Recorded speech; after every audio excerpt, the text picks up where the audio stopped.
Hi grade 5. So today we're going to look at ways to separate mixtures. So we're going to look at 8 different ways you can use to separate mixtures into their separate parts. I would like to challenge you to try 3 of these different experiments at home and see how they work. So the first one is using air. So your materials, you'll need a fan, or you can blow just with your mouth or through a straw, sawdust, rocks, and a bin. So the procedure, you're going to make a mixture of rocks and sawdust on the table. Place the fan on one side of the pile and the bin on the other, so that it can catch anything that blows. Turn on the fan so that it blows the mixture. You may need to move the fan closer or farther. Observe what happens. So clean up, turn off the fan, and put the mixture back in its container. Using water. So the materials you'll need for this one is a cup of water, rocks, foam pieces, empty cup, and a towel. So procedure, make a mixture of rocks and foam pieces in the cup. Add water. Observe what happens. For the cleanup, you're going to remove the floating pieces from the water and place them on the towel to dry.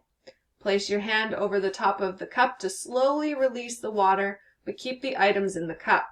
Place everything left on the towel to dry. Using a sieve. So sieves of different sizes, sand, popcorn kernels, and a bowl are your materials. For the procedure, you're going to make a mixture of popcorn kernels and sand. Put the mixture through the sieve to separate the materials. Observe what happens.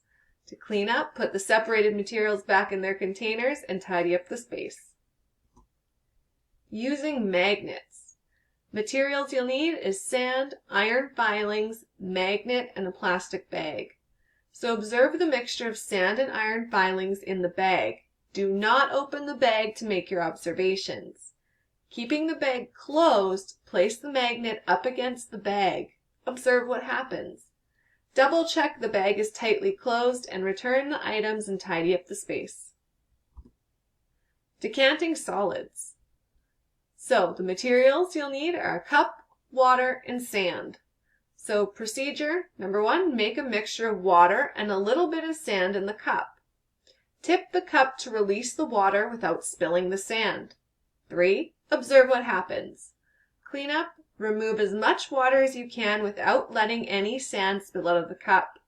Use a paper towel to scoop the sand out of the cup and throw it in the garbage. Wipe out the cup and tidy up the space. Decanting liquids. You'll need a cup, vegetable oil, and water. Procedure, observe the mixture of oil and water after you mix it and then again when you let it sit. Slowly tip the cup to release the water, but not the oil. Observe what happens. To clean up, add a little water back to the mixture and return items and tidy up the space. Filtering solids. So you'll need 2 cups, water, sand, and a coffee filter. So the procedure, make a mixture of water and sand in one of the cups. Have a partner hold the filter over the top of the second cup so it points into the cup. Fold it a few times to make a good point and then push the point gently into the cup. Pour the mixture into the filter. Observe what happens. Clean up, throw out your filter, wipe out the cup, and tidy up the space. Evaporating. So the materials you'll need are salt, water, and a cup. So your procedure, make a mixture of salt and water, write the date on a piece of tape and put it on the tape on the cup. Observe what happens over several days. Clean up, add a little water back to the mixture to wash out the cup, and return the items and tidy up the space. So please, if you can, I would like you to try out 3 of these different separating techniques. While you're testing out the techniques, please take pictures, and then on our last slide,